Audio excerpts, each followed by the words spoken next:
Bij een prutte verschijningen kennen we op het moment net terugte. Maar de huisartsen staan nog altijd voor ons klaar.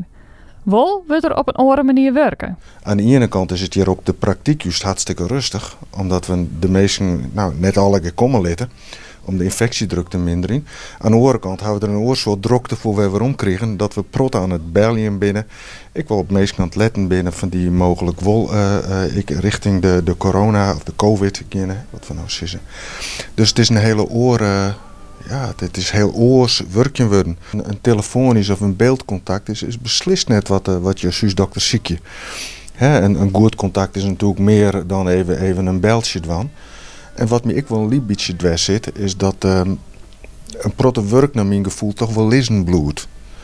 En meesten binnen wel braaf, zoek ze wat zeggen, of sterk of gedisciplineerd. Maar dingen waar mij toch wel gauw wij bezocht worden, die weet men heel goed voor zich te houden. En een aantal van die dingen zullen natuurlijk vanzelfs ook wel weer verdwijnen. Maar dan ben ik een protte ding, die zullen wij uiteindelijk echt toch wel schermatten. Een protte ingrepen die we uitstellen, die zullen uiteindelijk echt wel komen. Dus ik ben wel een beetje bang voor wat wij eigenlijk al voor u uitdrukken. Als mensen klachten krijgen, vertrouw ik erop dat we nog steeds bellen. We hebben de drempel echt net zo heugel lezen. En dan showen ze of dan gaan we erheen. Dat is net verhoren. Net elke patiënt wordt test op corona. Maar huisartsen houden het wel bij als ze mensen verdenken.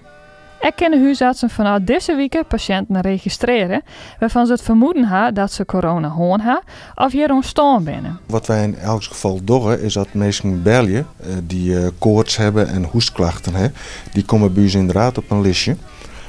Voor uzelf om na te gaan of we die ik volgen moeten. We zijn wel actief aan het volgen. En een van de kopjes op het lijstje is van, hebben wij de indruk dat dit een meer kwetsbaar persoon is, waarbij het ik nog vervelender is. En die komen bij ons op een lijstje en die beginnen we te volgen. Dus dat lijstje hebben wij. Waar het op doelst is het aantal mensen die eventueel overlijden zoen, terug corona, maar net test binnen. Ik denk dat we daar wel, hoe het ook dan wel een goed idee voor haar, of van haar. Maar dat hebben we hier eigenlijk nog helemaal net zo bot natuurlijk. Dus dan geven we er net een heel protte overledenen nog van krijgen. Het zou wel verhoren. We lezen gewoon wat achterop. Zij is wel voorspeld dat wij de piek ergens in maart krijgen, dacht ik. Nou, we zijn nu heel waar april. Ik zou wat verschil, want we hebben wel de eerste overledenen. En ik zorg nou ik in de praktijk steeds meer mensen komen die wel positief test binnen. Vooral mensen uit de zorg. Er binnen mensen die moeten het gewoon net krijgen. En die hebben wij over het algemeen niet wel in het zicht. Dus die moeten binnenbloeien en die moeten die afstand houden en al die adviezen opvolgen die jong binnen.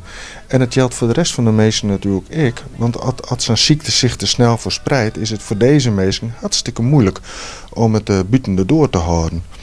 Dus die maatregelen die ze nou voorstellen, wie ze opleiden binnen, die binnen natuurlijk hartstikke zinvol. Want we hadden niks oors om die hele kwetsbaren te beschermen. Oors dan een vaccin. En ik hoop dat die heel snel komt.